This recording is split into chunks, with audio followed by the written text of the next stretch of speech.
Grandmama used to pray, oh Lord, please save them from the evil snares and all the dangers that entangle. Yea, though they walking through the valley of the shadows, just prepare and make them fit for every battle, because I know they bound to come, and I know they bound to fall, but in your bounty, Lord, preserve their beautiful.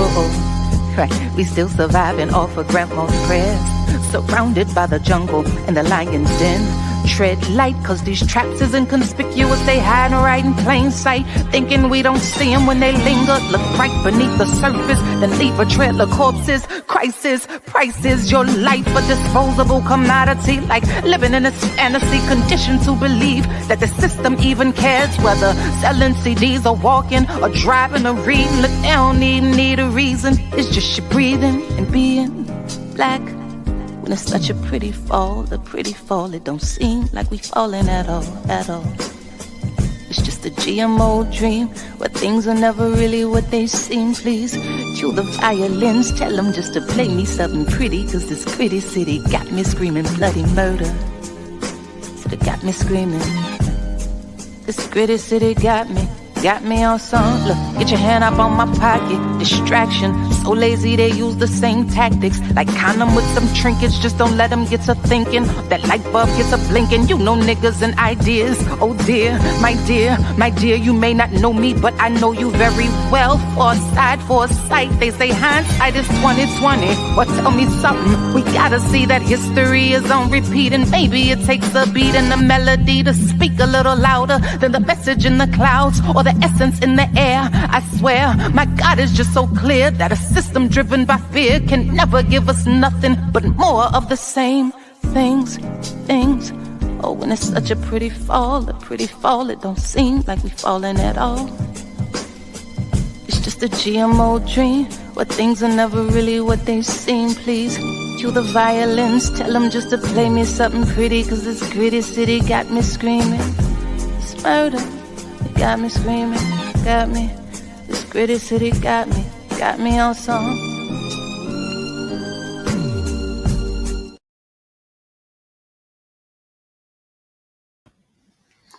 What's happening? We're reporting live from the Hopeless. RSTV bringing you that pure, uncut, unadulterated, scorched earth. You know what it is. I haven't been here for a minute. I think the last joint I did was with Dr. Joy James, contextualizing Angela Davis. If you haven't checked that out, I think you ought to do yourself a favor, go get a late pass and hop on board. It's Women's History Month. You know, I kind of failed. I haven't done a lot in regards to sisters, but I'm bringing you someone raw tonight that's going to handle some business. I think she's going to handle business. She ain't going to front of us. She ain't gonna front on us. She from DC, so you know how we do. But anyway, this is RSTV, and we're definitely happy to have our guest on tonight. She's actually someone I've been trying to get on for a few years, and she's finally said, yeah, I'm coming through. So she's here tonight. She is a soul singer, dramatist, educator, activist. She's into music, arts, entertainment, so on and so forth. But more importantly, she's an activist. She's a human rights activist. She's no stranger to the entertainment world. She's no stranger to activism. She's a daughter of the struggle. Her mother, renowned freedom fighter, been putting in work for years, not only as a mother, but as an activist, someone who we respect highly, because she is a warrior and she has proved it over and over and over again. Her being Lillian, Mama Lillian Gregory, who is the, how do I say this? I'm going to say wife of one of our superheroes, a brother who I looked up to for years, and later, studying his work, studying his comedy, studying his activism and his freedom fight. And he was one of the brothers that inspired not only myself, but a number of my elders. I've had the opportunity to share the stage with him on a few different occasions. And, it is surreal because we've always seen him as a legend and an icon, that being Dick Gregory. Tonight we have the daughter of Lillian and Dick Gregory on tonight, today, depending on wherever you are. I want to play a little something, because sometimes, we have folks and we say, well, it's the children or it's the child or such and such, whatever, so on and so forth. And we give them a pass because, they're the child or the third cousin removed or whatever the case is. But we don't give no passes on RSTV. We make you prove yourself. And this particular sister, she's proven herself. So check out her work, and we'll be back with Ayanna Gregory in a minute.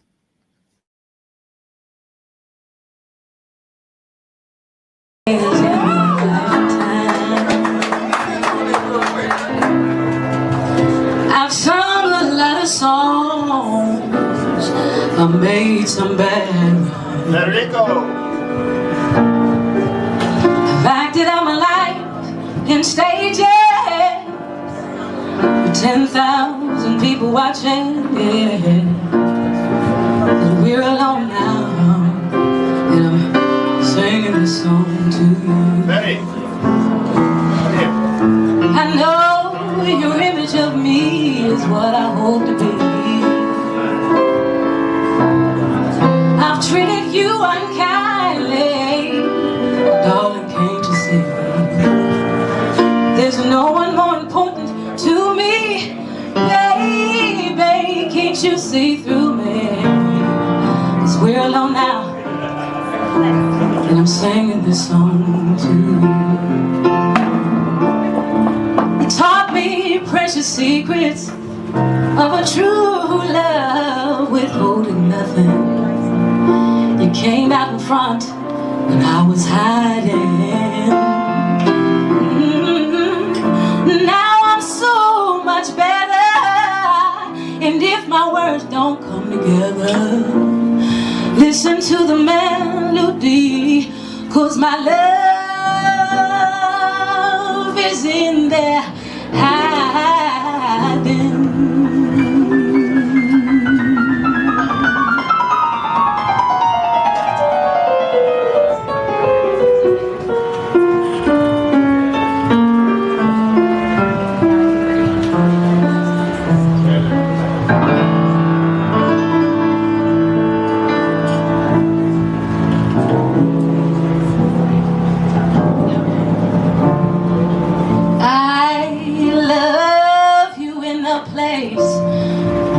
Where there's no space or time.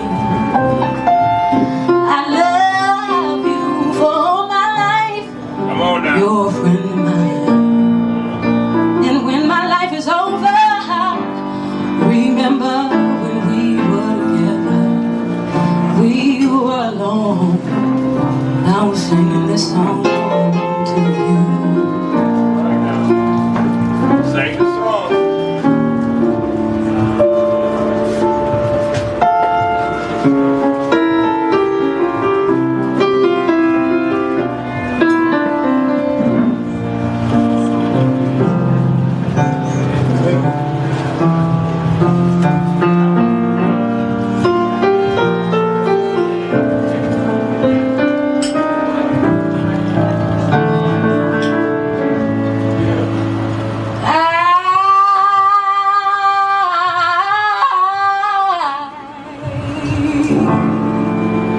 Love you in the place where there's no space or time.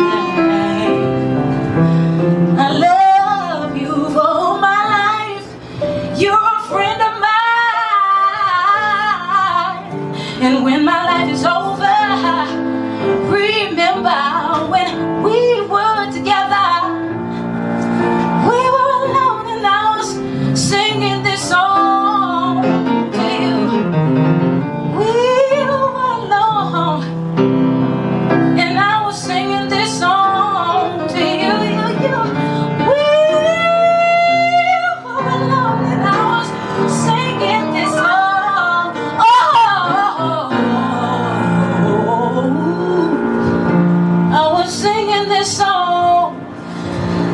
To you.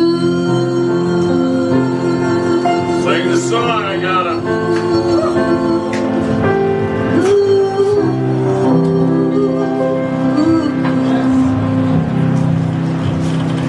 song for you. Yeah.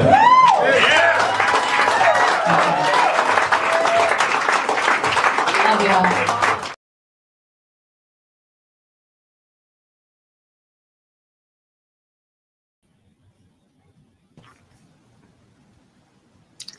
You went Donnie on us. Yo, Donnie Hathaway. Everybody can't do Donnie. I gotta give you your respect. I gotta step back. I gotta be like, He said, I gotta step back. yeah. I mean, you know, everybody can't rock Donnie. I've seen some people try to rock Donnie, and they it was such a disservice. Ooh. And it's like, you know, when it comes to Donnie, you know, you can get into a fist fight about Donnie, but yeah, that's rock fact. Donnie. I'm gonna salute you. Thank Ayanna you. Gregory, ladies and gentlemen, what's happening? How you feeling, Ayanna? Good to have you here. Peace, Brother Kalonji. I'm wonderful. Thank you for having me. Yeah, it feels good to be here. Yes. Definitely. You know, for folks who don't know, a few weeks ago, I was out in Selma. I hosted the annual hip hop festival that they do there during the Black Sunday commemoration. And after it, we had shout out to our sister Dia, who put that particular portion together. Shout out to Dad Prez. Shout out to our homegirl Dion Ferris's daughter, Baby Tate. You know, so you know, we had the opportunity to rock with them. And afterwards, my man Paradise Gray from X Clan, he's like, yo, I'm getting an award tonight. I'm like, okay, well, you know, usually we cut out because, you know, I'm gonna keep it funky. I love civil rights, but I'm more we're a little more rugged on this side of the fence. You know, so we decided to go to this award ceremony. And upon entering, we saw a few people that we knew. Some of the folks was looking like, who invited him? I ain't gonna name no names. Y'all know who y'all are. So I'm gonna just be cool tonight. But I'm there. I'm like, man, I ain't gonna come to this anyway. But anyway, you know, we rocking, and there was some good talent there. Definitely some good information. And I saw this sister doing a libation. And I'm like, a revolutionary libation. And she was calling out revolutionaries. I was like, well, where are we at tonight? Who that was? It was Ayanna Gregory. So yeah, you ripped it in half. And you know, definitely, you know, long story short, glad to have you on the show tonight. Thank you, brother. And appreciate your work. Man, for folks who are unfamiliar, give us a backstory. Of course, I just named your parents, but you know, it's deeper than that. Give us something we don't know, you know. Well, you know, my brothers and sisters and I, we were born in Chicago. We grew up in Massachusetts. My father raised us on 300 acres of land. Wow. His intention was to raise these nature babies at the height of his consciousness around human and civil rights. It was also the height of his consciousness around health and wellness. And so he really, he just kind of took us off the grid, you know. So it was interesting because on the one hand, you know, he was a public enemy of the United States government. You know, our phone lines were tapped. The FBI had a file on him a mile long. There were multiple assassination attempts on his life. And on any given day, you know, he could have lost his life. My mother could have lost her life. We could have lost our lives. And yet he was is such a spiritual master that the way that he balanced that, we never felt fear around that. And so it was a really multi-layered, but really powerful, deeply spiritual way of living, really just watching him. He just simply had no fear. He really had no fear.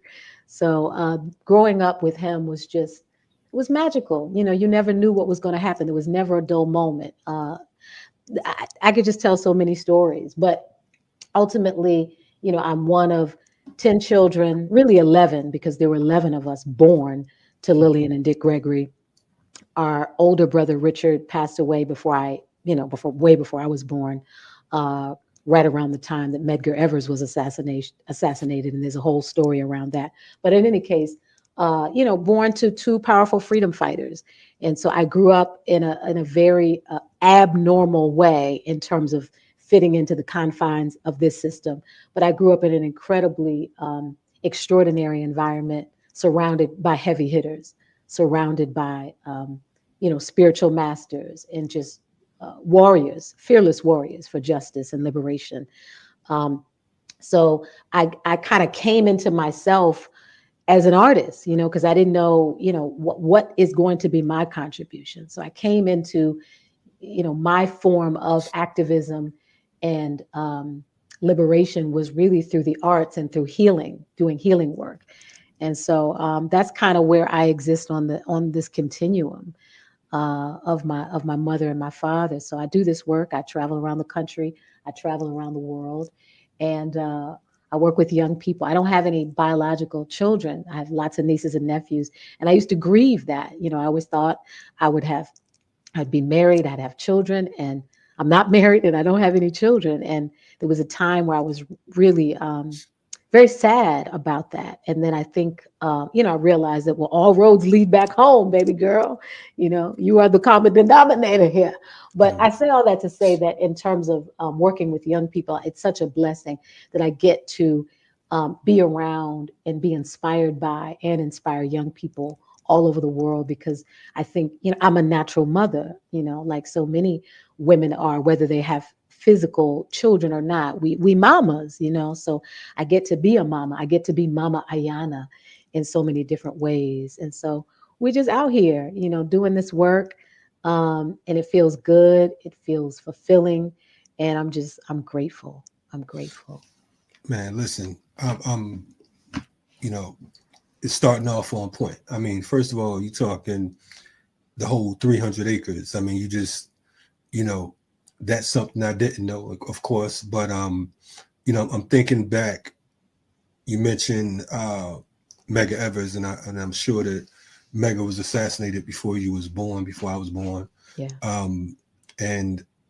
But I've done this show. I did a tribute to Medgar Evers a while back.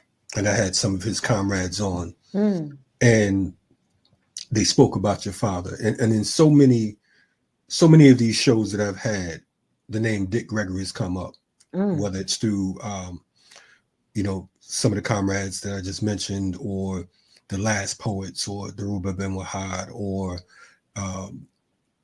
Dr. Leonard Jeffries, and so many other folks. They all have stories about Dick Gregory all around the world, right? I want to ask you, in regards to Medgar Evers, I know that they were good friends. Are there any stories that you might have caught, or any lessons you might have learned coming up in regards to the relationship between your father and Medgar Evers? Because I think that Medgar Evers is one of those unsung heroes. And when you talk about quote unquote civil rights, he was one of those who, wasn't a turn the other cheek brother, but at the same time, he was balanced. Yeah. So can you speak about what little you may know about because I've heard the stories, but just coming from you, if it's anything that you could share with us. Yeah. I think his wife, Mama Marley Evers, said it best, that that Dick Gregory and Medgar Evers were more than friends. They were brothers. Right. They were brothers. And whenever my dad stayed in Jackson, he stayed with Medgar and his family. And so I didn't even know, so many things about my dad that I didn't know, and relationships that he fostered that I knew nothing about, because he was, gone all the time. And I remember when we asked Mama Marley to speak at Dad's homegoing, and we also asked Rena, one of their children, to speak. And when she spoke, she said that my father was her godfather. I didn't even know that. And I just thought, wow. And I just thought about, how many incredible relationships, meaningful relationships he's formed with people, particularly when they were young, and had the opportunity to benefit from his wisdom. And so I just thought it was incredible. And her, here she is, the child of the incredible Medgar Evers, who, made the ultimate sacrifice. Um, the reality is that these brothers and sisters put their lives on the line. Many of them were killed and many were not, but they literally put their lives on the line as if they could have been at any time. So that's the reality of it, that while many weren't taken out in that way, they were ready to die. But more importantly, they was ready to live. And so, when I think about Medgar and my father, like I said, Medgar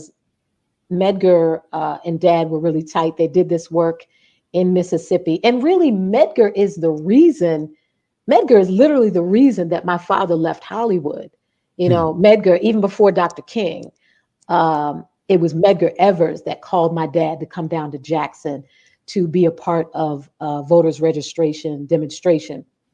It changed his life. Like my father, it was almost like he said, because he was this rising star, as in the early 60s, and, was really on his way to becoming a household name in comedy and in acting, because that was what the trajectory was going to look like.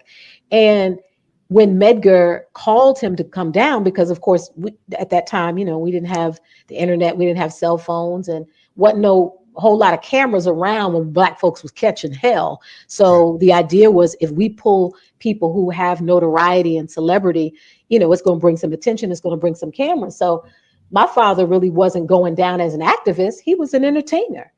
And literally, it was almost like, all right, y'all, I'll be right back, hold my place. And that brother never went back. He never went back to Hollywood in that way. He was so committed. And so Medgar really was that bridge. Medgar was the reason, and I remember him saying, like, he thought he was going to die that first time that he was marching and demonstrating. He said, it's one thing to be bold up north. It's a whole other matter to be bold down south. And so Medgar really was that bridge. And so it's incredible. And then, of course, I'm sure you've already heard the story that when my brother Richard died as a baby, I think he died, they called it SIDS death, sudden infant death at that time. He was just a few months old. My mother called Medgar because Medgar was her point person to reach Dad if she needed to. And Dad was so committed and so laser focused on the struggle and in the movement, that when Medgar said, Dick, you got to call home, Dad said, I can't, we on a mission. Tell Lil I'll call her back, but we in this right now. Because Medgar didn't really want to be the one to tell him that his baby died. Right. And he said, Daddy was so committed and so focused that he just had to tell him, your child has died. So we have to stop. You have to stop. You have to leave. And it just, kind of snapped my dad out of where he was. And he went home. But, he always talks about, so he went home and, he would have been with Medgar when Medgar was assassinated. They were always together. That's where Dad stayed. He stayed at the house. He would have been with him. And so in some kind of way, he believes there was some real spiritual work around him leaving. But he always said, I can't remember exactly how he said it. He said, it would have been a pleasure to die with you, brother.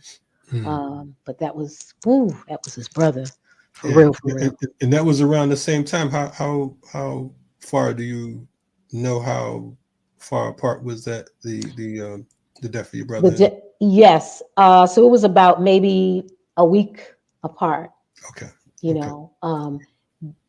Richard passed and then Medgar passed probably a little over a week after. And so it was a really, really hard time, for my mom and dad and for the movement, losing Medgar like that. And then, my mom and dad on the heels of losing their baby.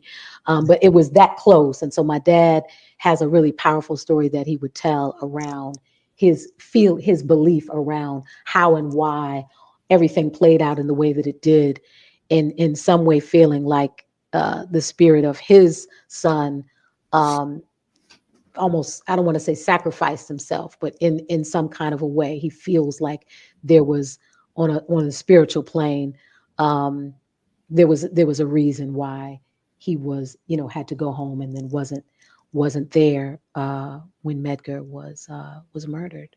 But that Yeah, was his brother. that is definitely of course I've heard the story, and I've you know just hearing it from you, it hits different. And I think that the one thing I want folks to understand, that Medgar Evers, he wasn't just killed and he wasn't just murdered, he was assassinated Yes. because of his work. Yes, And he he was was. a young man, and these are folks, the one thing that you said a few minutes ago, that I think you said your pop said about organizing in the South. I've organized on these dirt roads in Mississippi. I've Mm, organized mm. in Alabama. I've Come on. organized in Louisiana, places like that. Come And on. and I'm from Bridgeport, Connecticut. I'm 45 minutes away from Harlem. And I gotta Wow. tell you, I've organized all over the place, and there ain't nothing like them damn dirt roads and them crackers Come on. that's out there. I mean, we've been places where these crackers are protesting the protesters. You understand what I'm saying? And they letting you know, like, yeah, talk that shit now, nigga. You better be out of here by 6 o'clock. Right. And I believe them. You understand what I'm Exactly. saying? Because Exactly. and you know that the police, you know that the feds and everybody, they were in cahoots. But I'm no way, don't get it twisted. I'm no way comparing myself or our work to the work of folks like your father, because it was a whole different time on top of that. Because at least now there's a little bit more, you got a couple little, nuggets you can kind of move Right. around and Right. whatnot. Right. Right. True. True. True. Back then you can get disappeared without, in the Without a daytime, trace. you know, Without a trace, for you could be sure. white. It don't matter. You know what I'm saying? They don't Exactly. care. I want to, again, the name, and we're going to definitely get to your work, because clearly we see the parallels.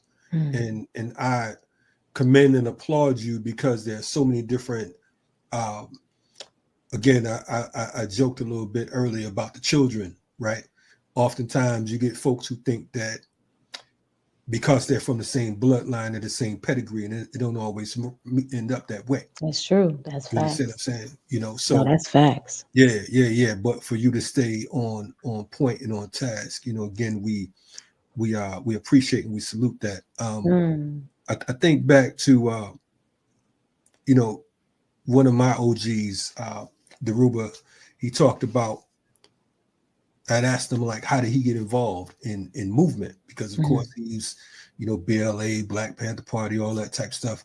He told me that he had went to DC one time to this rally. I think it was, I don't want to misquote him, but I think it might have been a human rights rally or something like that. Mhm. He said Dick Gregory was talking. He said, and this was Fat Dick. This wasn't the Bahamian diet. This is like before that. And he said that's what motivated him hearing Dick Gregory speak. And I'm looking at this because, again, like you said, your father came in as an entertainer. But of course, him and folks like Harry Belafonte and Ozzy and Ozzy's wife. I'm tripping right now. Oh God. Yeah, I'm glad I'm not the only one slipping right You're now. not the only one. I'm But we know Ruby D. Ruby D. You know what I'm saying?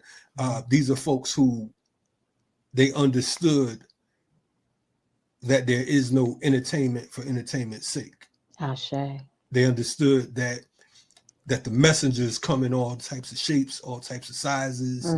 You might have a certain plan or whatever, but when it hits you, when that spirit hits you, it moves you in the direction that you need to move in, regardless of what you thought you were going to do. So the average person wouldn't look at and say, well, how can a comedian, someone like Dick Gregory, transform and move so many different individuals, not just his own family, right, but generations past him, because of course, he's OG status.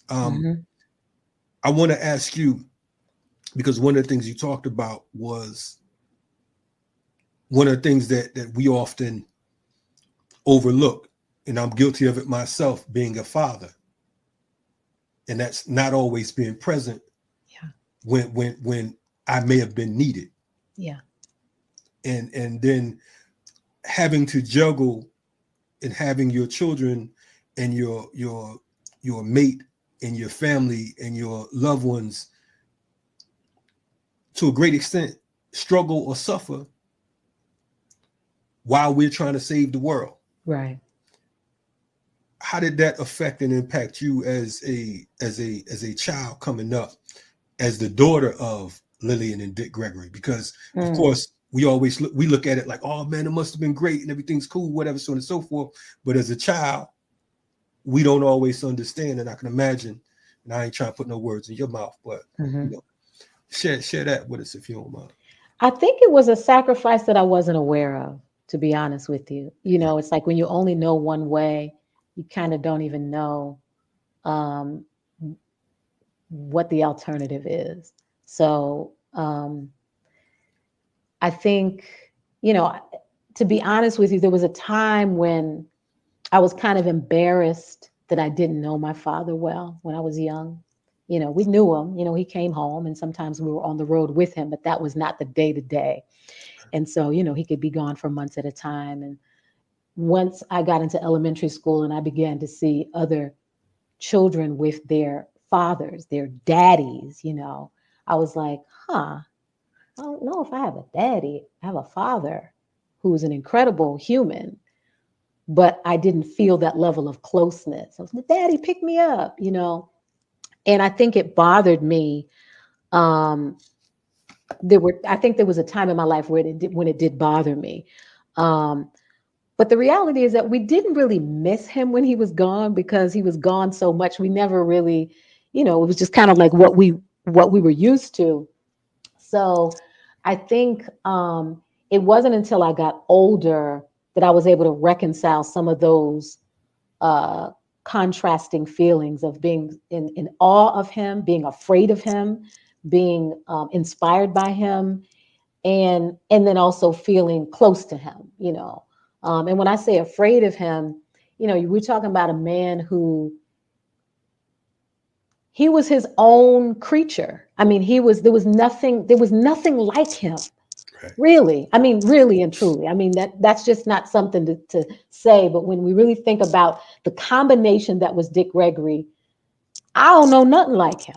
Right. And he was doing things at the speed of light, and he was so ahead of his time that sometimes it was hard to understand what the brother was doing and what he was talking about. So as a child, right, you know, like, so for instance, we didn't have transitions from one thing to the next. It was just like drop squad, right. Ain't no more meat, no more dairy products, no more sugar, no more white bread, no more television. No, you know, it's just like, it's like, what?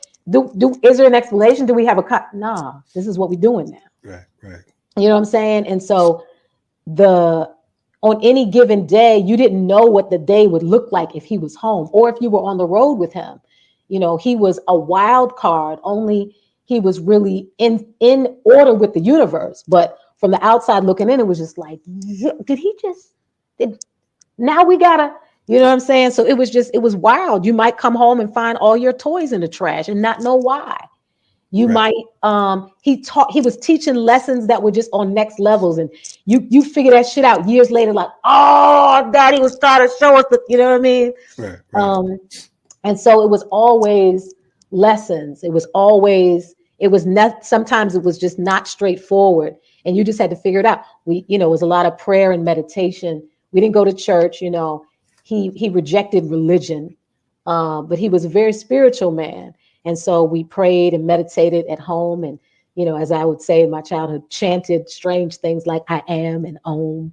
And, you know, my peers didn't know nothing about that. They were like, you know, are you a Christian? Are you, you know, what religion are you? What do you believe in? And I was like, well, my parents is freedom fighters. You know, we believe in God. We believe in a higher force. But all this stuff in the books you reading, you know, we go inside to find the God force.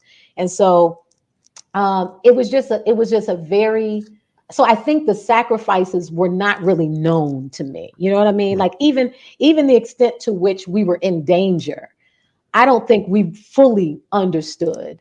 You know what I mean? So having an absentee dad, it was hard to say that too, because it was like even when he wasn't home, he was home because his presence, the force of his energy was such a force of nature that he was always there. You know what I mean? So I can think of sacrifices, but on the other hand, it was just such an honor, man. Like real talk, it was just such an honor to have this brother as a father, um, watching him figure things out in real time.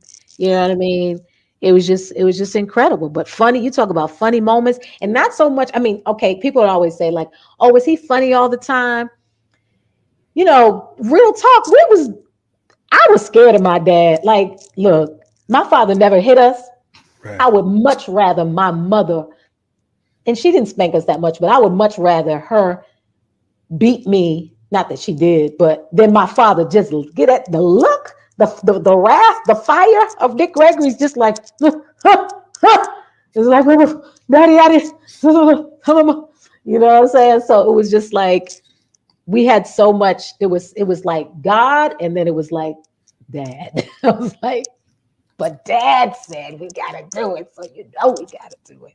Yeah. So It's funny you saying that, because I just think back to just the few times I was around him, and he was a rather intimidating brother. You know, he was cool, but it's like you could tell, like, you know, he's one of the reasons I say, like, you know, a lot of times people look at comedians and they mistake the comedian as a joke. The comedian tells jokes, they don't make them a joke. And your father, he wasn't no big brother, you know what I'm saying, during the times that, you know, I was around him. You know, of course he was older and everything, but you know, it's just like his presence, like you said, it's just like he commanded respect. yeah. And I remember he said something to someone one day, and to your point, you know, he'll say some shit that's futuristic, and you'd be looking like, this dude bugging or what? And he said something, and his brother said, did you just say such and such? Oh Lord. And he turned around, looked at him, he said, you know who I am? And then just turned around and walked away. And dude just standing there. I'm like, well, I mean, it is what it is, right? Yes, sir. But I wanted to ask you, because you talked about, you know, again, in order for there to be a Dick Gregory, there had to be a Mama Lillian. So I just want to know, like, did she held a couple black belts? She got 10 kids. You know what I mean? Everybody looked like, you know, they was in check. I mean, she must have had a shoddy or something. Like, how did that work out? You would have thought so. You would have thought so. My mom, really, she was, we call her the quiet warrior. You know, when she had to raise up and put her foot down, she would. But really, she was really such a loving, nurturing being that, you know, you didn't really ever want to be out of her good graces, because she was just such a beautiful spirit. You know what I mean? So I think, you know, I ask her these days, I'm like, Ma, how did you raise all of us with no days off? Like, daddy had time away from us. I know he was busy, but I'm just saying, like, you ain't never had no time to yourself to do nothing. And she said, I just never thought about it. She said, I mean, my mama had, her mom had 14 babies. So she grew up in a big family, and it was just normal and natural to her. And she said she just never thought of any of it as work. It was all really worth it. And I think she lived through us. I really do. Like, you could just see the joy she had in all of our achievements and accomplishments, whether it's school or sports or anything. You know what I mean? Mama was just there. And so, you know, she didn't really have to, I don't feel like she had to do too much to get us in line. And they were, I mean, I was spoiled. I was the second to the youngest. So, you know, they definitely spoiled me. You look like you were spoiled. I mean, I really was. I truly was. I got my way. And the thing is, I couldn't beat nobody up. Oh, because we was a fight. You talk about a nonviolent father, but we was a fighting family. It was a fight every day up in our house. throwing bows. But I couldn't. I mean, how am I fight them? They older than me, so I was the tattletale, which was like the last thing you wanted to be in my family. So I got Probably a in most snitch on the black show families. today. Are you trying to say I have a snitch on the show? Is that we going out like that? Absolutely, 100%. You heard it here first, folks. Real. That's the only thing I had. I couldn't fight you. I'ma tell. I bet you one thing. I'ma tell. I'm gonna definitely stay away from you. You should. Oh, telling ass. Oh, telling ass. Oh, run tell that Ayanna. But no, Mama is. She's 86.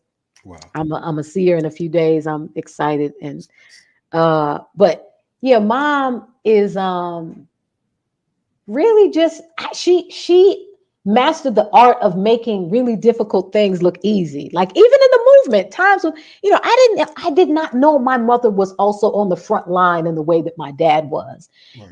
Because I'm like, you was home with us. So I know you couldn't have been out there. And then I'm looking at footage and I'm seeing her on covers she was on the cover of Jet magazine 1965 and it said Lillian Gregory, a rebel with a cause. I'm like, the fuck? Who? Wait a minute, like I'm scared because I know you was home with us every day. So how were you out there when I know you was here with us? And I'm seeing images of her giving speeches and getting arrested and going to jail and demonstrating. And I'm like, what? How do you? And then I go places like Selma. Like the first time I went to Selma, and I'm hearing these whisperings about, I remember when your mama sat in that jail cell right there for women. It was a building. It was no longer the same building. They said that was the jail cell for women at that time. This had to be 64, 63, 60, maybe 63, because she was pregnant. She was pregnant with the twins who are about to turn 60. She was pregnant with the twins when she was marching in Selma for voters registration. And they were going to keep her she was in jail overnight with a whole bunch of other women. And they were like, oh, this is Dick Gregory's daughter, Dick Gregory's wife. So they were going to let her out. And she said, oh, hell no. Well, she didn't cuss because Mama didn't cuss. Dad's the cussing one. But she said, no, I'm not leaving until everybody gets to go. So she stayed in jail 2 weeks longer than she had to, big and pregnant with twins, and didn't leave until every last one of them got to go.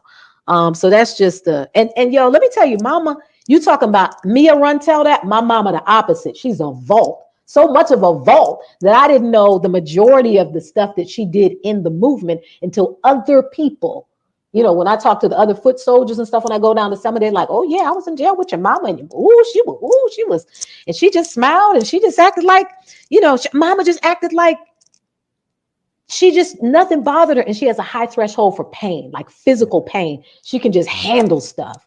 And it's just like, ain't nothing. This woman had giving birth to 11 babies, like, cut all that crying out. It don't take all that. Mama here.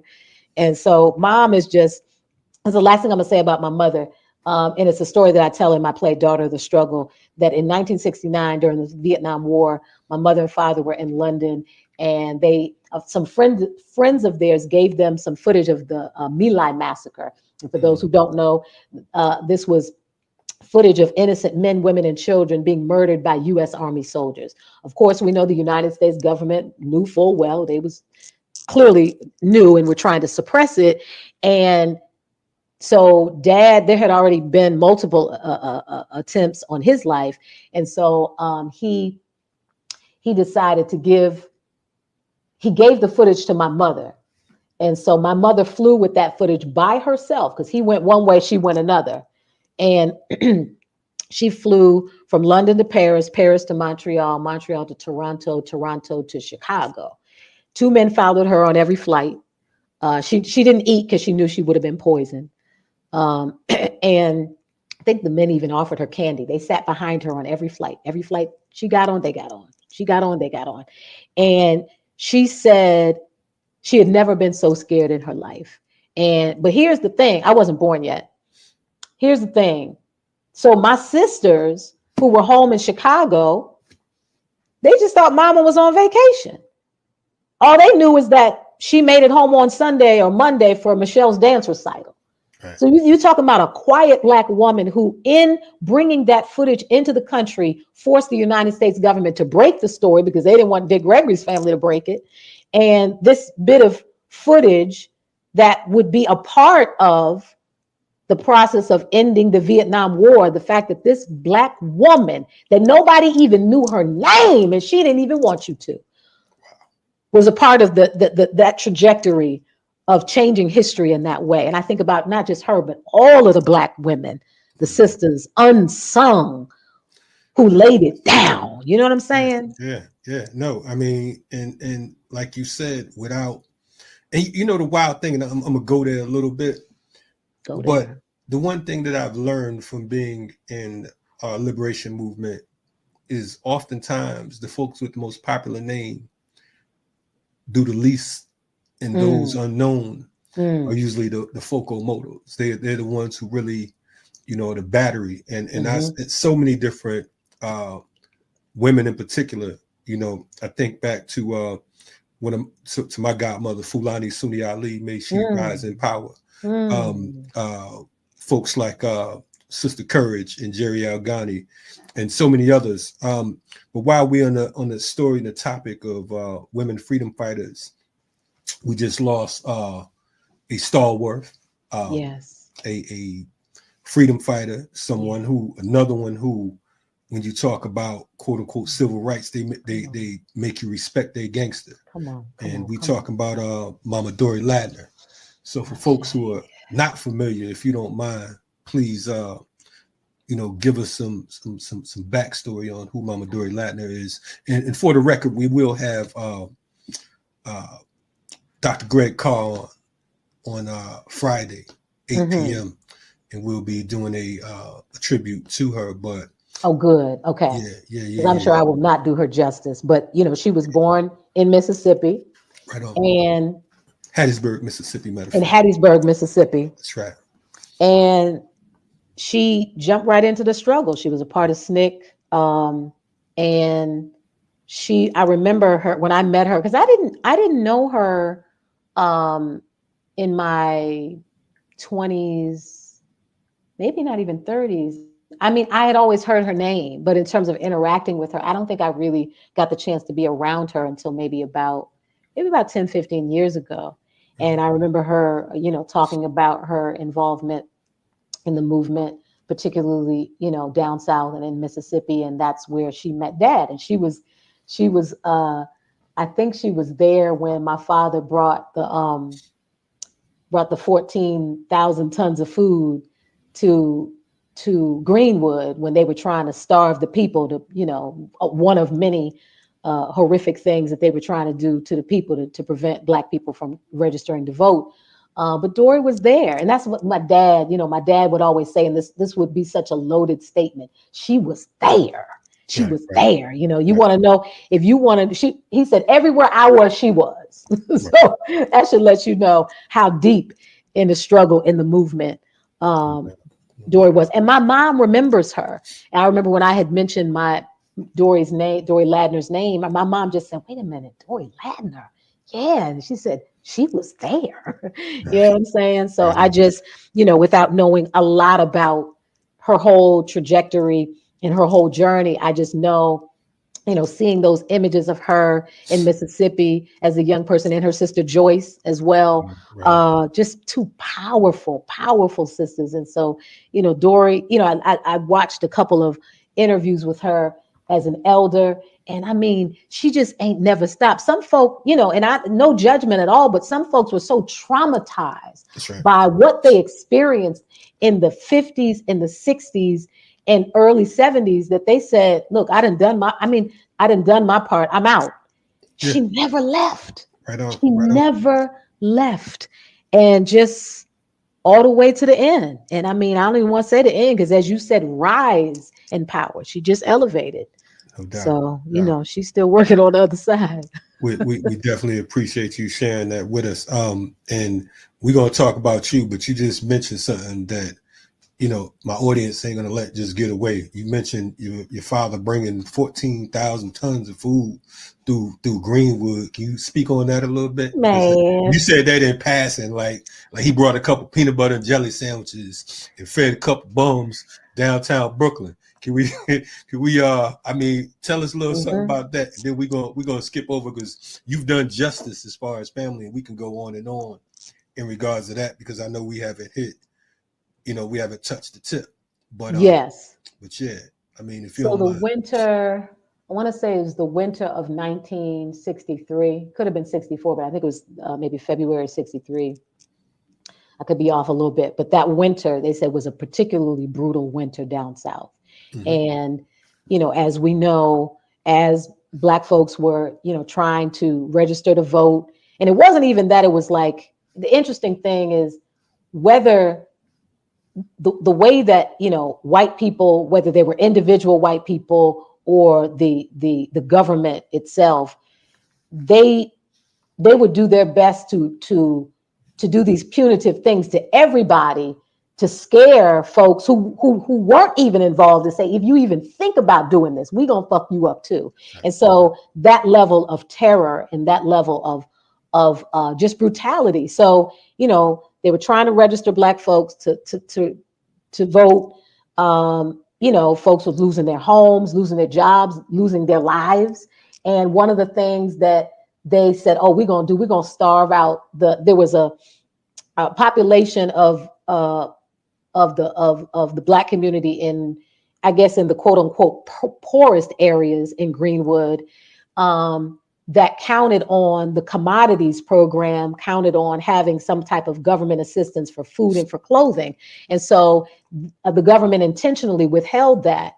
And let me be clear, anytime I talk about government assistance, I just can't say that without saying, first and foremost, as far as Black folks are concerned, we are clear that for as far as the eye could see, Black folks built this country. And so all that was taken from us, I don't even like the term government assistance, because I'm like, if you take 10 billion and you gave $2, no, that don't even equal out. So that shit anyway. Yeah.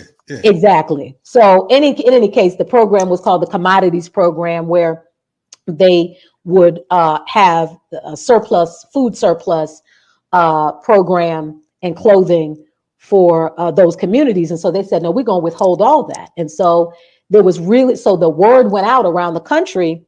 And you can imagine at the time, with no internet, no cell phones, that the lines of communication, the ways of communication moved much slower, but they were desperately trying to get the word out to have people, bring attention to it and bring food. And so the powerful thing, there's a documentary called Freedom Summer by the documentarian Stanley Nelson. It's really, really good. And Dad has done so many things in his life that there's so much I just have to learn from documentaries, and not even him, because he's done so much that he's even forgotten a lot of the stuff he's done. And I showed him the clip from Freedom Summer about him, and he just cried. He cried. And they literally said that what he did in flying down, because again, at this time, he's a famous comedian. He's a celebrity. So he flies down with his chartered plane, bringing 14,000 tons of food for the people. So not only is it filling that need, but he's also bringing, since he's coming here, come the cameras. And it said it really, and I'm not saying this, this is such a huge statement to make, but in the documentary, they were saying that it really began to set the stage to open up the way for what would then become Freedom Summer.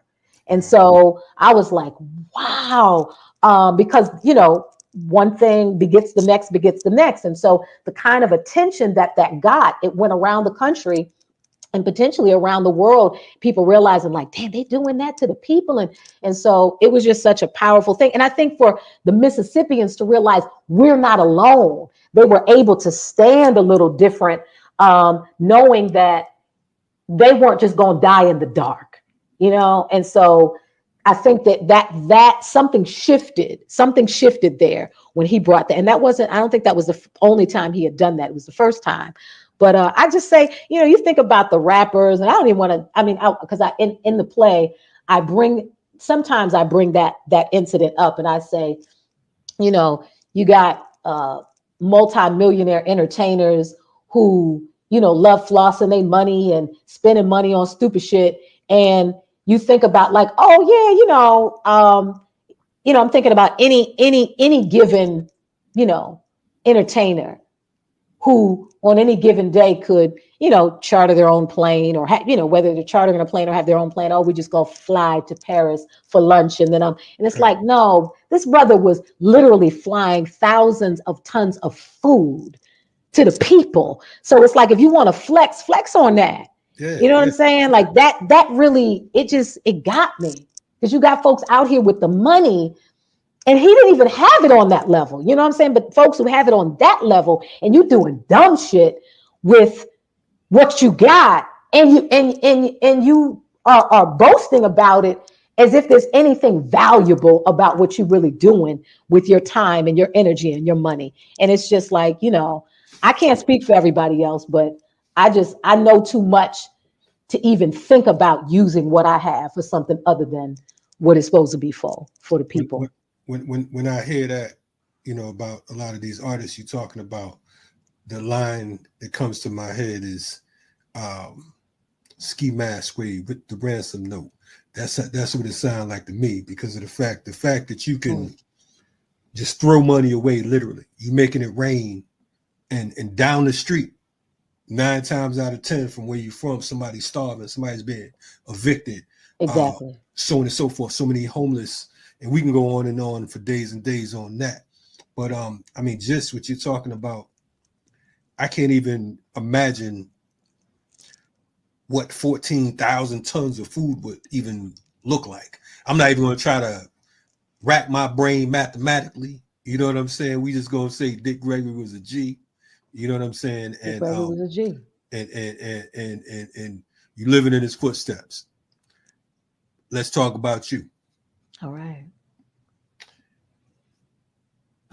You're following, speaking of footsteps. Mm-hmm. You have these parents. Yeah. You know to play. It's dangerous out here. Mm-hmm. As we say in the land of the freedom fighters, it's lonely in these streets. Mm-hmm. You know what I mean? It's different directions you can go in. You have talent. You got skills. You know what I mean? You can go sing about some dumb shit. You can shake your butt and strut and do all that. You know what I mean? And get the bag, as they say. Yeah. It's a price that you pay for everything. It's a price to pay for commitment. It's a price to, you see the blood trail. What has inspired you to as soul to soul would say, keep on moving? What has inspired you to have forward motion? Because right now, as we know, there's a lot of commercial activists out here. Mm-hmm. You know what I mean? And I'm not gonna get too deep, because I know that everybody ain't gonna see it the way I see it. And like I said, I'm cool with me. Mm-hmm. But exactly. what is what inspires you to keep on and have that understanding? And I would even say, what would you say the role of the artist is? Because that's a question I'm always asked. What should the role of the artist be, from your perspective? I really feel like, in the African tradition, the griot, the storyteller, the artist, we are storytellers, in one way or another, I believe, as artists. And I believe we get to do one of two things. I believe we get to reflect what is in a responsible way, and co-create what can be. And so what I mean is that I remember I was listening to Lauryn Hill. I remember when she was getting an award. I don't know if it was the Source Awards or something like that. It was some award she was getting many years ago. And she said, this whole idea of like, my as an artist, my justification for my toxic material is that, I'm just telling it like it is, or this is my life. This is how I came up. And she said, the goal is that, you as a big brother or a big sister, you should want to fix the shit that's there before you pass it down to your little brother or sister. So, it's not so much about just reflecting what is, particularly if what is making us sick. You know, if it's, yes, we understand that you want to talk about your reality, but talk about it in a way that doesn't glorify the sickness and the toxicity that's making white supremacy all this money and all of this, you know, giving them so much power. And so I feel like the role of the artist is to help leave their environment better than they found it, to be authentic where they are. I'm not saying you got to fake feel good or fake talk something that you're not actually feeling. But, if you're going to deal with pain, like even me, like there was a song I was writing about depression, and I'm always saying like, oh, where do I want to leave people? Because if you really have a gift, people are going to go with you. They're traveling with you. Their hearts are open. They're vulnerable. These vibrations, these vibrational streets are very intense. You know what I'm saying? And so, if you have someone's attention, you've captured their attention, they're with you. So what are you offering them? What are you offering their soul? What are you offering their heart? And so even if you're dealing with a subject matter that's heavy, that's all right. You can be heavy. But where do you, is there something redemptive? Is there something in the end even that is able to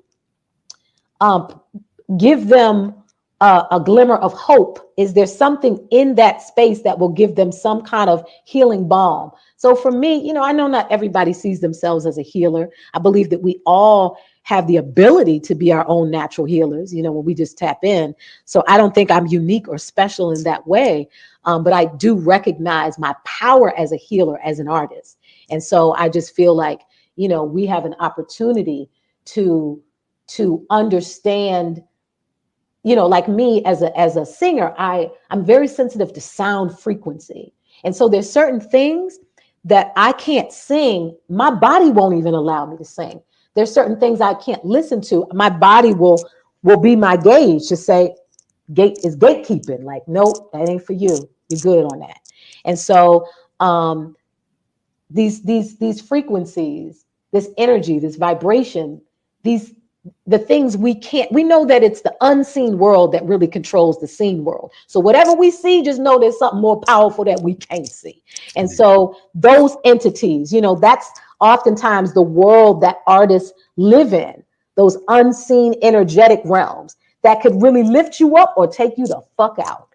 And so for me, I feel like to be a responsible artist, or really just to be an artist in the African tradition, you already going to be responsible. You're already going to be, a historian of sorts.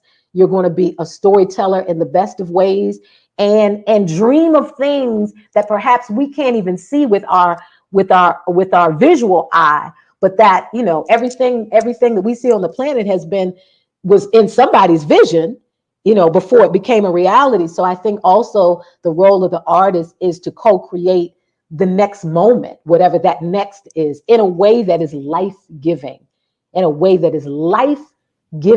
We know how spiritual we are. Naturally, as Black people, we are so spiritual, and we can trance out on anything. And so, which is why we understand that the music industry, entertainment industry, they preyed on that and preyed on us in that way, because they know we trance out to stuff. And so just like here in DC, we have go-go music. And so, but the go-go music of the 1970s ain't the same as 2024. And so we know that that's very intentional. The frequency has shifted. And so when we can just begin to tap into, like, does it feel good? Does it feed your soul? How do you feel? The same way you eat something, you know how you feel after you've eaten it. You feel good, or do you not? And so if it feels good, and I mean to your soul, I'm not talking about just to the skin, I'm talking about to your soul. If it don't, you gotta, you have an opportunity to say, okay, what does make me feel good? Let me give more of that. And which is why I have an issue with, and I know you could talk for days about this and being in the industry, having been in the industry for so long. But when I see artists who, hip hop artists who have, maybe they was selling drugs, hustling, pimping 80s, whatever. And then they got the money. They got their money off of that, off of selling that. And then now they got a lot of money. They done moved out the hood, and their children go to private school and they do yoga. But you can't rap about that shit. You done grown and elevated, but you don't want us to. So you gonna feed that poison to the children on the block that you left? Like, no, I don't have any time for that, because now you know better. Because I know you do yoga, and I done took a picture. I sent you. Yeah, you know what I'm saying? I was there with your ass. But I was there with you. So Yeah, and that's I mean, again, it's so many directions we can go in. This convo reminds me of this particular portion. I had a show with two of our good sisters, Sonny Patterson and Maymuna Yusuf. So I had both of them on at the same time. I love them. So, and of course, the airwaves should have blew up with those two spiritual beings on, right? Incredible. I want to ask you a question that I posed to them, because we're talking about spirituality. How important to you is spirituality with movement, work, and art?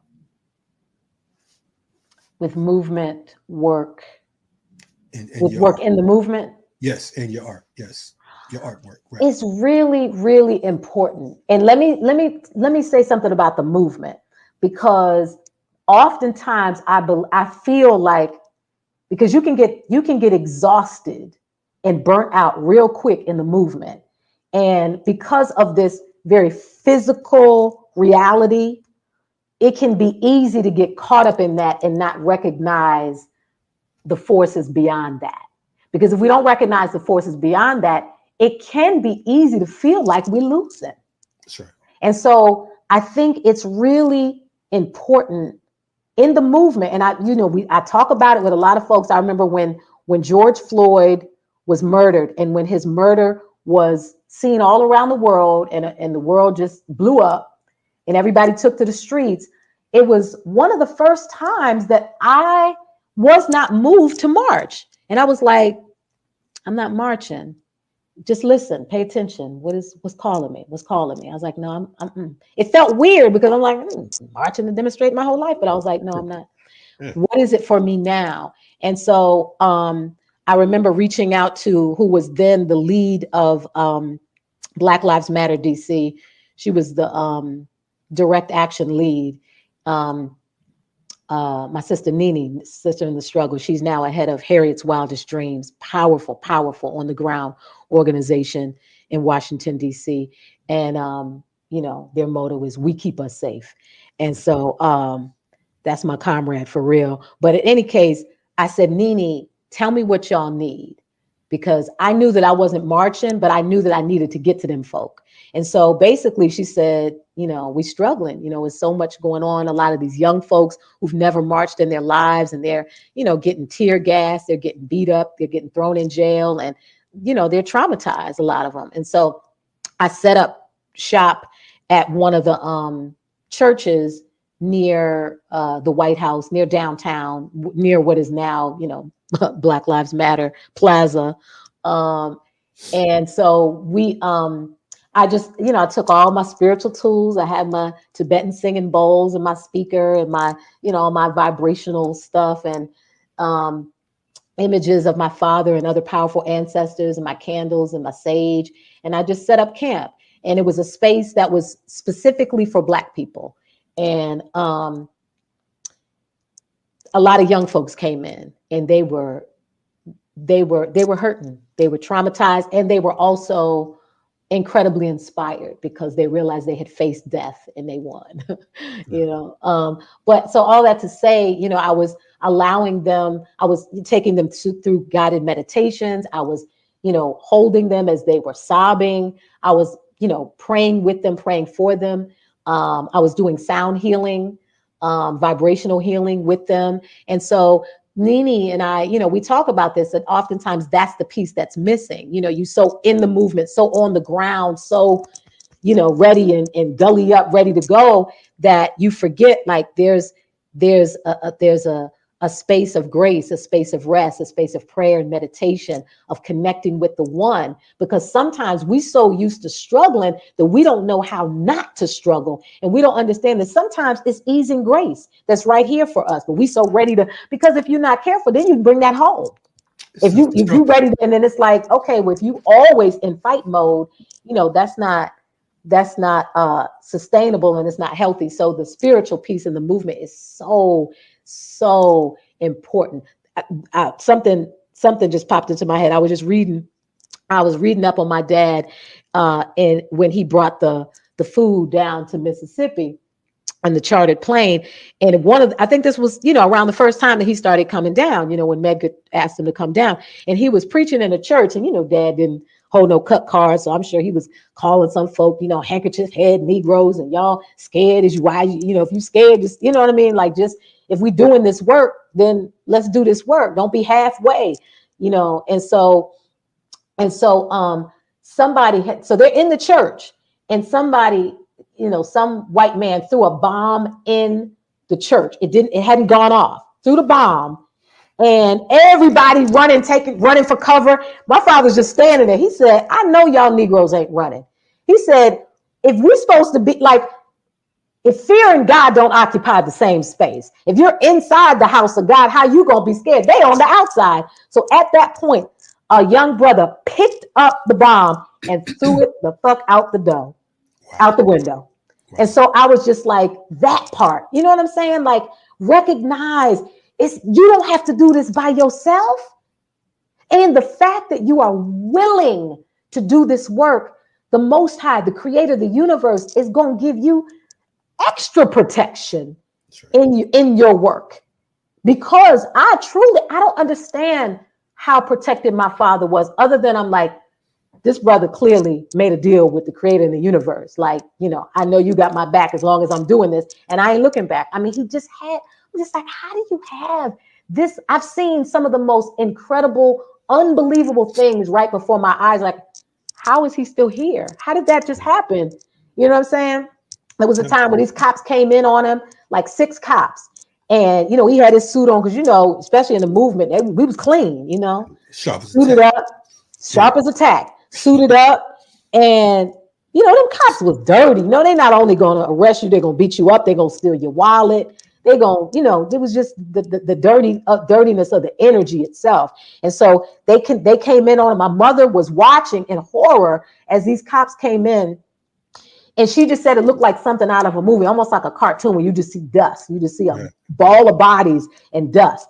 And she just stood there in horror, not knowing what state her husband was going to be in when the dust settled. When the dust settled, the cops were walking away from him back to their cars. My father didn't have a wrinkle in his suit.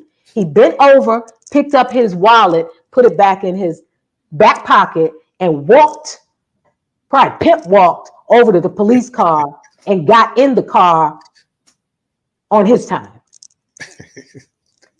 It's a bad dude. That's spirituality. No doubt. That's spirituality. No doubt. So no doubt. Yeah. That sound like a movie for real. And I can see that, you know what I'm saying? Like Dick Gregory plays Dolomite. Dick Gregory, that's Dolomite. Exactly. He had a belt. He whooped everybody's ass and said, all right, now I'm going to go to the station and I'll be out by 12. That's I felt that. You know what I mean? I felt that. And just like with the food, which goes hand in hand, the way that we are feeding our temples, so when he's fasting and when we moving into the spiritual, into spaces where we're really able to connect to the cosmos on a higher level because we have emptied our bodies out of the toxins and we are, consuming foods that are life-giving or consuming nothing at all, but just energy. Yeah, y'all some old school throwback early day vegan. So come on now. Around like, it was not fun. Like where the Twinkies at? And where the all of a sudden Twinkies y'all eat wheatgrass.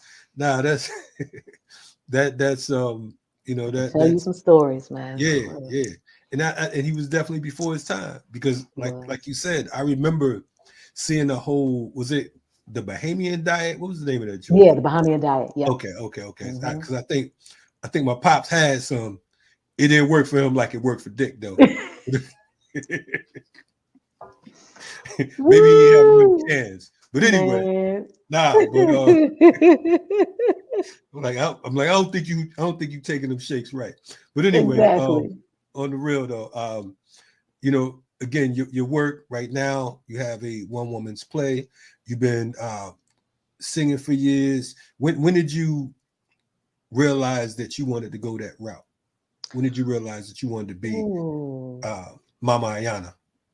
I want to say probably, okay, so I graduated from Howard in 90. And I was my major sociology, and my minors were African and African American studies. And then I had no idea what I was going to do. You know, I was a student activist on Howard's campus. That was actually really my first experience singing publicly, was like through the bullhorn, you know, so it was just the movement songs. Everything was a cappella, to the point that when I finally started singing with a band, I was so confused. I didn't know. I struggled, you know, because I never had any musical training. So I'm used to singing a cappella. I could sing at any pace. I could change my key, but now I'm singing with a band, and there's structure and there's chords, and I'm like, oh, okay. So that was different. But after I graduated from Howard, I started working in the DC public schools, and working with the young people, and just seeing, you know, that was the early 90s. So, you know, crack epidemic in DC was just out of control. And I was really, you know, really committed to the youth. And so this one particular year, I was working at an after school program called Martha's Table. I was working at the teen program. It was a program for teenagers between like 13 and 18. And they would come to us after school for tutoring and life skills and all of that. And so, you know, them kids, you know, being knuckleheads and, you know, trying to buck us and not listen to what we trying to give them. Nah, man, y'all don't know how it is with us today. And so we trying to tell them, you know, look, young, and we trying to, you know, put you on some game, because when you get older, you really this is gonna land. And so I remember, you know, everybody at that time had the Walkmans, you know, so they always had their headphones on, listening to some gangster rap and whatnot. And so our rule was we couldn't tell them that they couldn't listen to it. They would have to listen to it with us. So, you know, because most adults were just telling them, turn that off. We were like, no, bring it in. Let's break it down.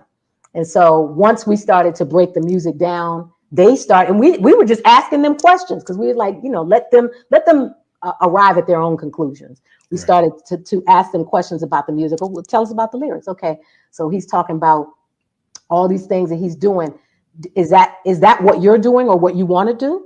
No. This ain't real, Miss Ayanna. This is just, you know, this is just, you know, it's a song. It's just music. I said, okay, so what things are important to you?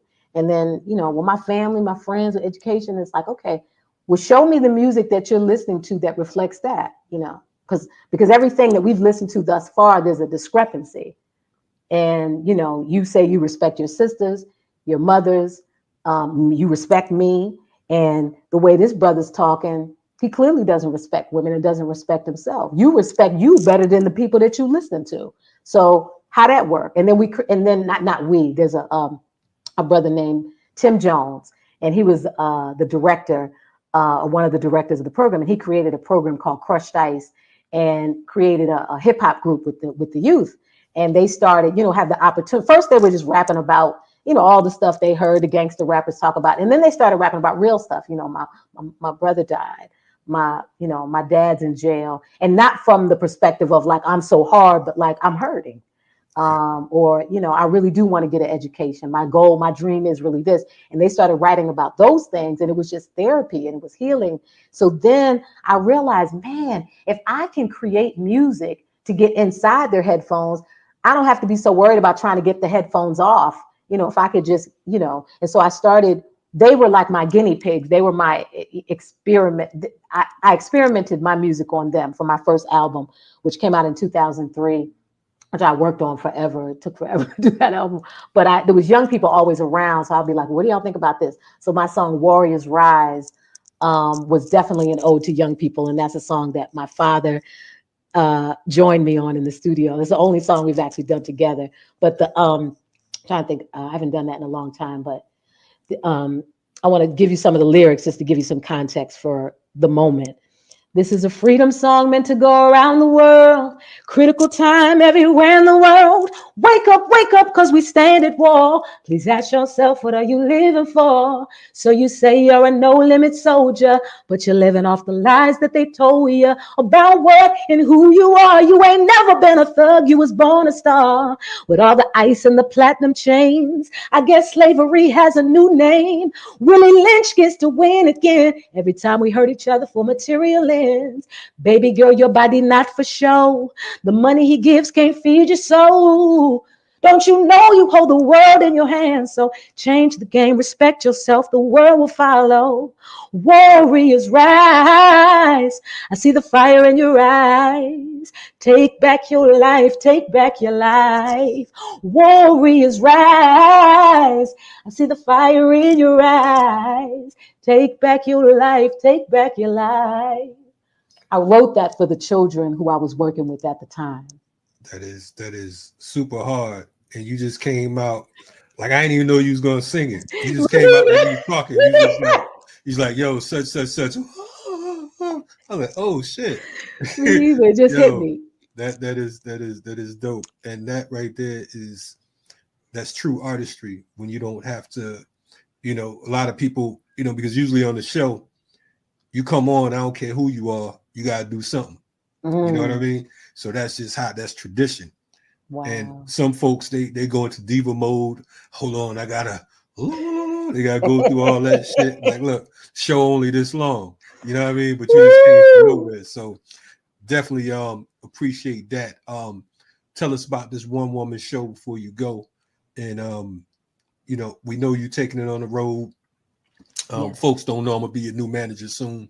Come through, new manager. You already know. So just be all over I know we do. It's man. like Big Red style. I'm hanging folks out the. Come on now. I just look like this. Don't get it twisted. Woo! But anyway, tell us what what it's about, and we know you got to stop coming up in DC soon. Yes.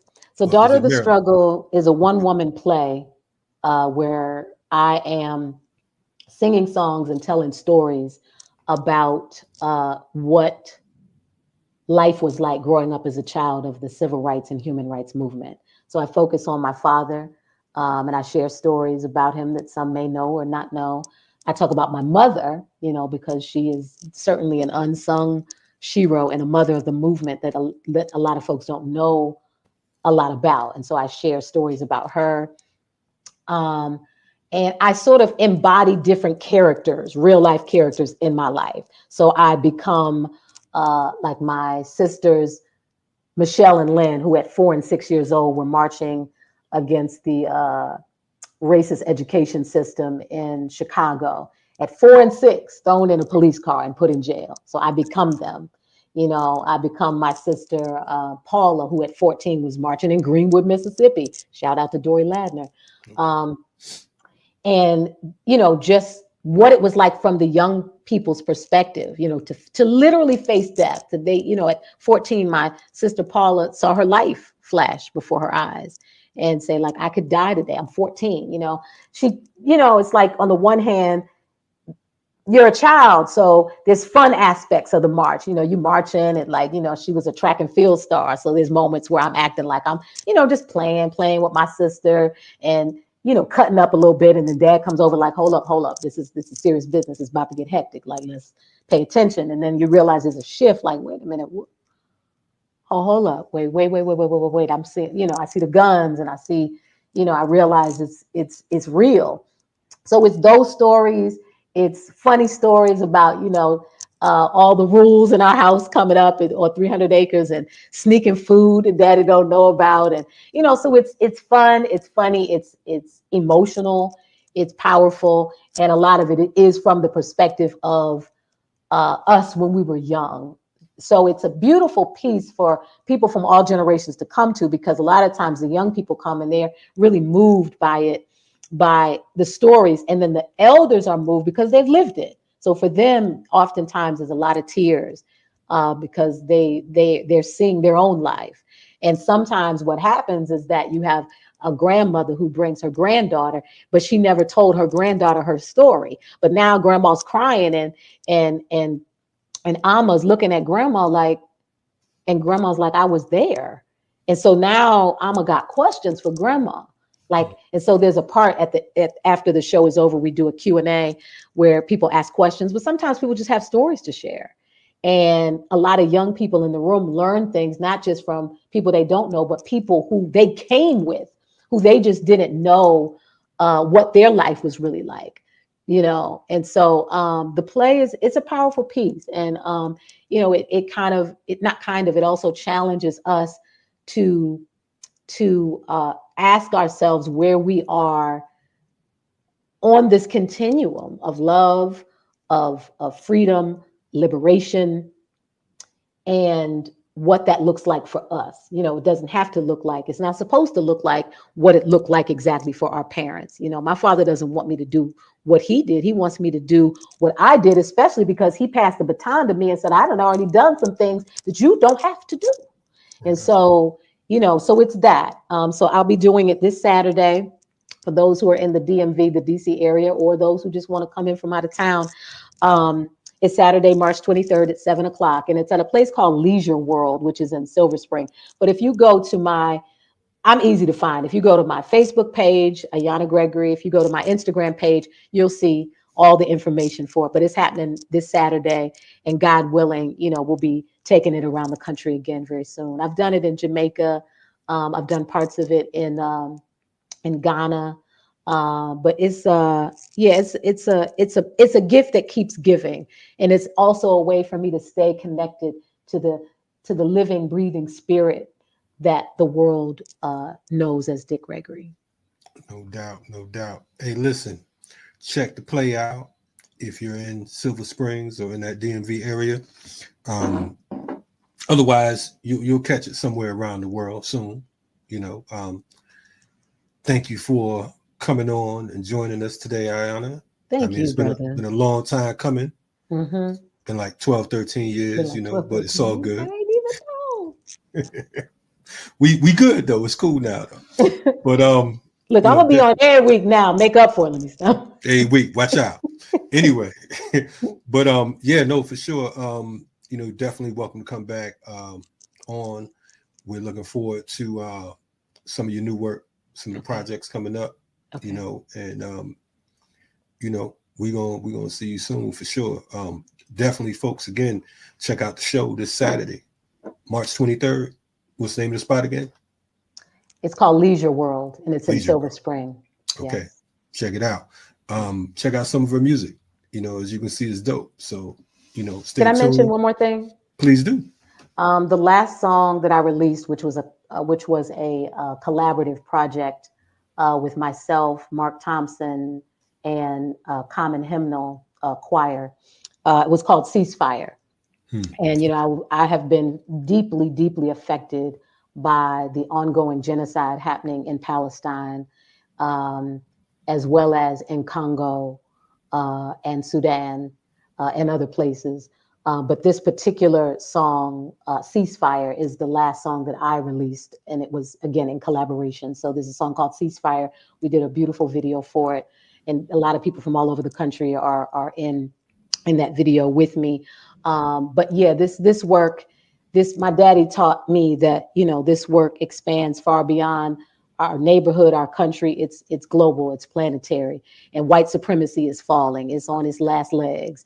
And so to me, when I look at the genocide happening in Congo, the genocide happening in Palestine that we are witnessing on our phones, we've never, you know, witnessed a actual genocide happening on our phones that we are seeing happening in real time. So it has affected me in ways I can't even describe. But the beautiful thing is that it is moving me to connect even deeper on the spiritual plane, to seek instructions. What is next? What am I to do now? because I think, all of these things are connected. Sometimes people are like, well, we Black, what does that have to do with us? It's all connected. Without a doubt. All connected. So, all that to say, the last piece that I did was called Ceasefire, and we're definitely going to be working on a piece around Congo. And I'd like to, when I'm able to, go and visit both of those incredible places. And so I wanted to share that.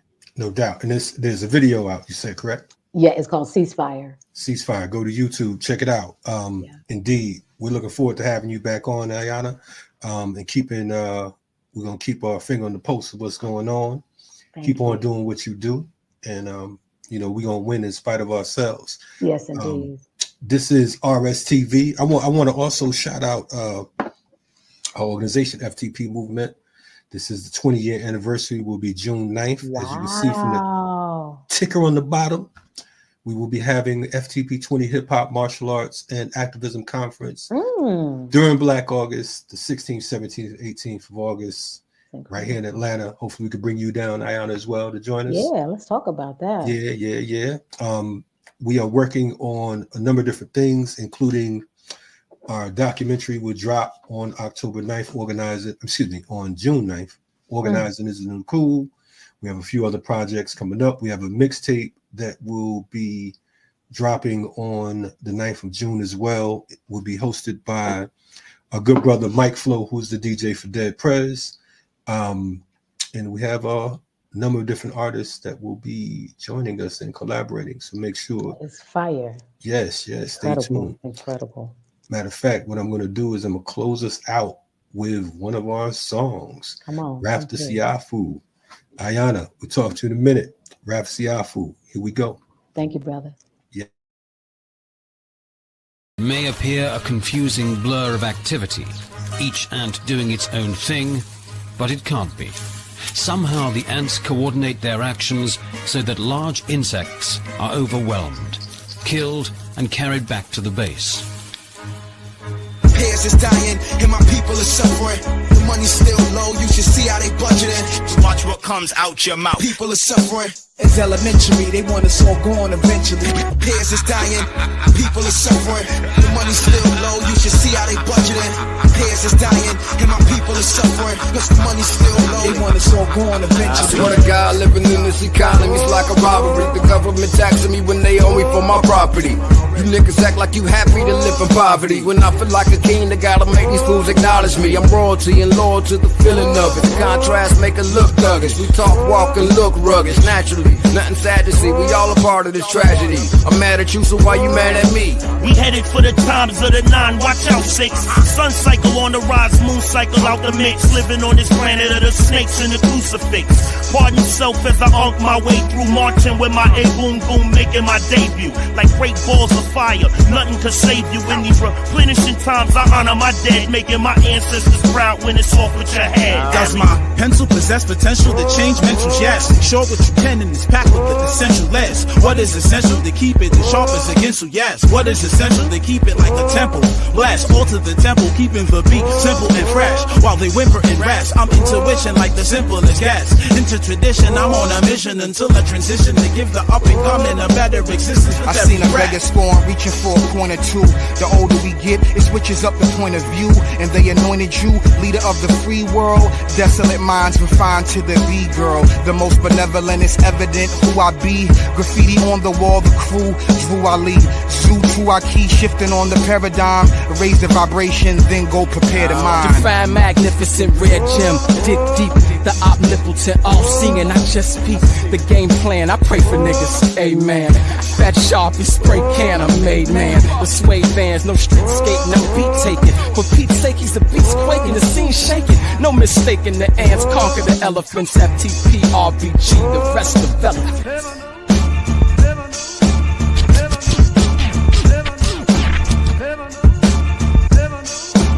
What's the ant's secret that makes them the most efficient predators on Earth, consuming more meat than lions, tigers, and wolves combined?